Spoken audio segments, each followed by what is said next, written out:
Yani ben kendimi biri sorduğu zaman agnostiyim diyorum. Herhalde bir iki üç yıldır bu bir soru işareti olarak doğdu. Bir yaratıcının olup olmadığını hani bir insan olarak bizim bilmemiz mümkün değil. O zaman Leonardo da Vinci gibi bir insanın arkasında da bir sanatkarı olmama ihtimali var mı? Yani bence var. Birisi varsa mesela neden İslamiyet? Demir niye gökten indirildik olarak geçiyor ki 1430 yıl öncesine gelen bir kitapta? Demirin nasıl olduğuna bir soru aramışlar. O zaman bir mantığa oturmuş oluyor. Yani adın neydi? Umut benim. Umut neler yapıyorsun?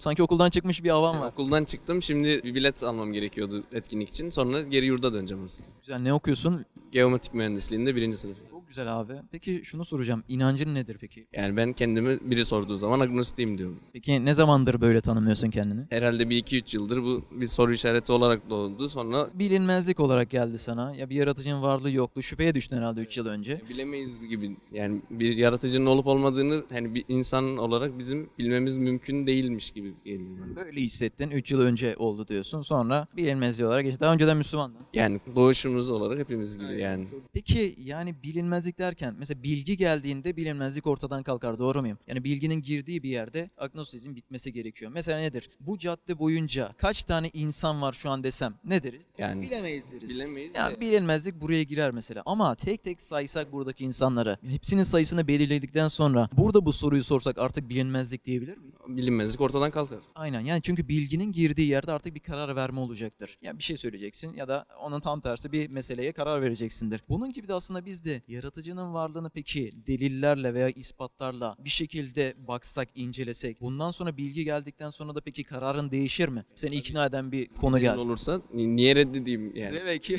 zaten karlı bir şey değil diyorsun. Kanki mesela Newton'un çok güzel bir sözü vardır. Newton biliyorsun bilimin babası olarak kabul ediliyor. Diyor ki yaratıcı eserleri aracılığıyla bulunabilir. Aynı bunun gibi de Bediüzzaman Said Nursi Hazretleri diyor ki son dönemin en büyük alimlerinden birisi. Sanatkar diyor sanatları aracılığıyla da bulunabilir. Aynı bu mantıkla biz de bir çıkarım yapalım o zaman. Mesela şöyle bir örnek vereyim. İnsanın bir maddi gözü vardır. Bir de akıl gözü vardır. Nedir bu akıl gözü? Mesela maddi göz sadece inceler. Akıllı kullanmaz mesela. Sadece gördüğüyle hükmedebilir. Ama akıl gözü nedir? Gördüğünü işleyerek bir karara varmasıdır. Mesela güneşe sadece maddi gözünle baktığında boyutu küçük mü sence büyük mü? Yani baktığımızda küçük gibi görünüyor. Ama akıl gözü devreye girdiğinde Ne kadar büyük olduğunu bilgi vasıtasıyla aslında. aynen bilgi giriyor. Gelen ışığı açınlarıyla beraber bakıyorsun. Cisimler uzaklaştıkça küçülüyordur. Haydi bakalım bu çok büyükmüş diyorsun. Yani göz yanıldı ama akıl gözü. Yanılmadı. Mesela Mona Lisa resmini hiç duydun mu? Evet. Neler biliyorsun mesela? Çok yani ihtişamlı bir eser değil mi? Dünyanın en önemli eserlerinden birisi olarak kabul ediliyor. Bir de mesela yorumlanması çok değişik olabiliyor o resmin kişiden kişiye falan. Mesela her geçen gün yeni bir bilgi geliyor. Aa bir dakika şunu da keşfettik, şunu da keşfettik. Yani resime bakıyorlar. Onun renkleri arasında dahi çok farklı renkler kullanılmış. Renkler arasındaki geçişi dahi insanlar tam bulamıyor. Hangi renkten hangi renge geçilmiş. Ciddi bir intizam olduğunu görebiliyoruz. Zaten bu Leonardo da Vinci yaklaşık 4 yıl süren bir çalışmayla bunu ortaya çıkarmış. Şu an paha biçilemez olduğunu söylüyorlar. Hani müzede sergileniyor. Ciddi önemli bir eser. Hatta bakıyorsun oradaki duyguları hiç anlamaya çalıştın mı? Duyguyla alakalı yorumlara baktın mı? Gülüyor mu yoksa somurtuyor mu belli değil. Böyle önemli bir eser. Bir atölyeye girdin odaya, tamam mı? Atölyede karşında bu eser var. Mona Lisa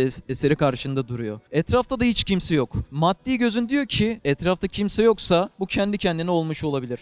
Bir de bir bakıyorsun duvarlarda tam da o renklerle alakalı boyalar duruyor. Şimdi o zaman gözün diyor ki bir dakika etrafta kimse yoksa o zaman bir rüzgar çıkmıştır. Bu boyaların devrilmesiyle miligramlık olarak ondan gelmiştir ve böyle bir eser çıkmıştır diyor maddi gözün. Yani bu biraz deizme benzedi de şimdi. Bu çok mantıksız olur değil mi? Ama akıl gözün ne diyor? Kardeşim bu kadar güzel bir Yaptı demek ki yani.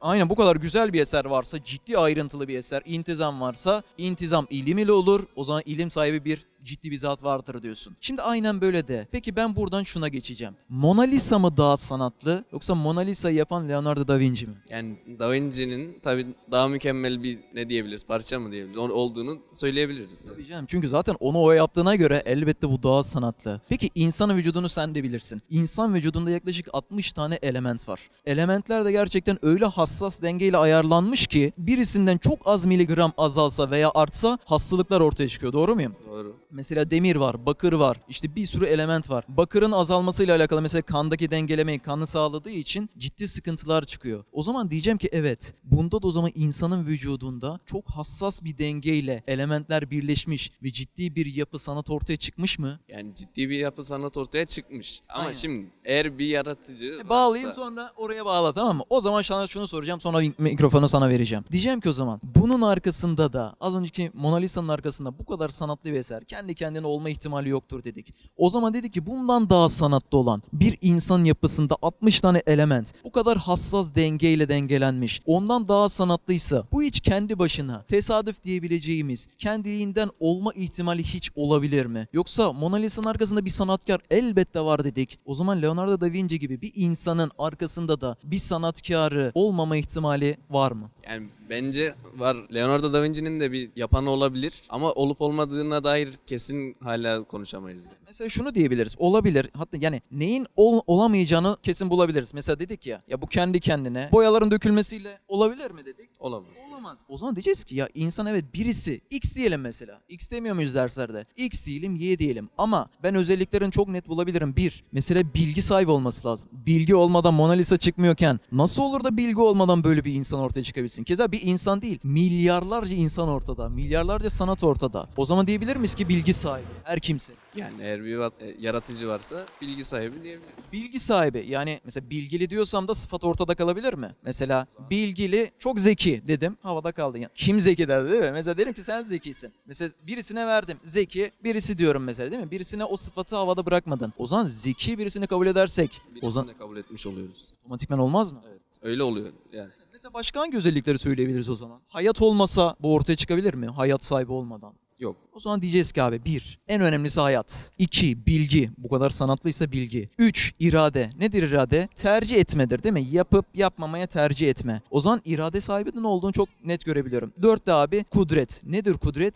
Güç, kuvvet. Evet, kuvveti kullanabilme. Mesela felçli birisi o sanatı ortaya çıkarabilir miydi? Zor. Çıkaramaz. Zaten kıpırdayamıyorsa o da çıkaramaz. Bunun gibi de o zaman diyeceğim ki evet, kudreti de var, ilmi, iradesi ve hayatı da var deyip bu X dediğimiz yaratıcının çok net 4 özelliğini kesin olarak bulamadım mı o zaman? Yani doğru. O zaman diyeceğiz ki abi yani birisi var. X diyelim, Y diyelim. Tamam, Birisi... birisinin varlığını kabul edelim şimdi. Birisi varsa mesela neden İslamiyet? O zaman ona bakalım. Mesela bir yaratıcı varsa ben sana şunu söyleyeceğim o zaman. Sen mesela bir sergi alanı açsan. Oradaki antikaları anlatabilmek için burada rehber olması gerekir. Çünkü mantık, hikmet, yani bilgi bunu gerektiriyor. Doğru muyum? Yani mantıklı olan budur. İyi de o zaman diyeceğiz ki yaratıcı, kainatı devasa bir sergi alanı açmış mı? O zaman diyeceğiz ki ya sen küçücük bir yerde dahi sen bir rehber koyuyorsan devasa sergi alanını açan yaratıcı buraya hiç rehber göndermemesi mantıklı olur mu? Yani olmaz. Mesela o zaman diyeceğiz ki evet peygamber gelmiştir. O zaman ben de diyeceğim ki evet son peygamberin geldiğini, son peygamber neyi getiriyor? Kur'an-ı Kerim'i getiriyor değil mi? O zaman diyeceğim ki Kur'an-ı Kerim, son peygamberin getirdiği Kur'an-ı Kerim'in ben bir insanın yazamayacağını, onun gönderdiği peygamberin vahiyle aslında bu Kur'an-ı Kerim'in bize sunduğunu kesin kez ispatlarsam İslamiyet'i de otomatikman ispatlamış olmam mı? Olur. O zaman şöyle bir örnek vereyim sana kanki. Mesela Kur'an-ı Kerim'de Hadid suresi var. Duydun mu daha önce? Hadid demir anlamına geliyor Arapçada. Hadid suresi 25. ayette şöyle bir şey var, bölüm var. Diyor ki ve enzelnel hadide. Biz diyor demiri gökten indirdik. Oradaki nezele kelimesi nuzul kökünden geliyor. Nuzul kökü de gökten indirme tabiriyle açıklanıyor. Mesela Kur'an'da başka yerlerde de geçer. Yağmurun inmesine bakabilirsin. İşte kutsal kitapların inmesine bakabilirsin. Bunun gibi yani gökten inme tabiri demir için geçiyor. Burada o zaman dikkat çeken bir nokta var. Demir niye gökten indirildik olarak geçiyor ki 1430 yıl öncesinde gelen bir kitapta? Demirin nasıl olduğuna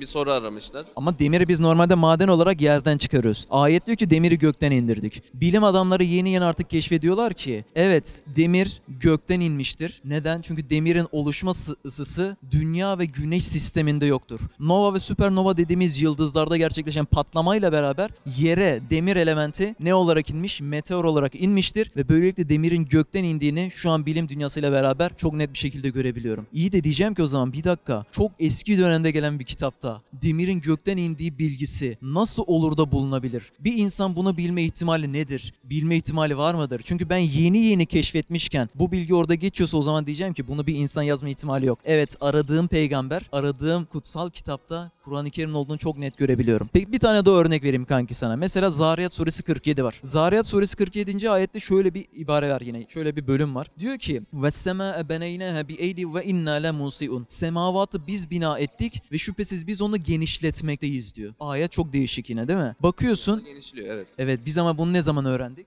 Bilmiyorum ne zaman. 1929 yılında Hubble teleskobu icat ediyor. Teleskopla beraber kainata bakıyor ki yıldızlar arası açılmakta, kainat genişlemektedir diyor. Yani 1929'a kadar bilim dünyası evrenin sabit olduğunu kabul ediyordu. O zaman diyeceğim ki yine bir dakika ya. 1430 yıl öncesinden bahsediyorum. Teleskopun tesirinin olmadığı bir dönemden. Bir insanın bunu bilme ihtimali var mıdır? Biz dahi yeni keşfetmişken, bilim dünyası 1929'dan beri anca bunu olayı anlamışken bir insan bunu bilebilir mi? Yoksa bunu yaratıcı mı göndermiştir? Yani şimdi tabii örneklerde yaratıcının gönderdiği ortaya çıkıyor. Evet, bir insanın yazamayacağını net görebiliyoruz. Çünkü ben sadece 2 tane bilgi verdim. Daha burada belki 10 tane sayabilirim. Şimdi onlarca bilimsel bilginin bir insanın yazma ihtimalini yok eden bu bilgilerin o kitapta geçmesi, o zaman kainatın genişlediği, demirin gökten indiği gibi ciddi bilgilerin bu kitapta olması, kainatın tamamını bilen, yaratan bir zatın olduğunu, onun gönderdiğini bize net göstermiyor mu o zaman? O zaman bir mantığa oturmuş oluyor.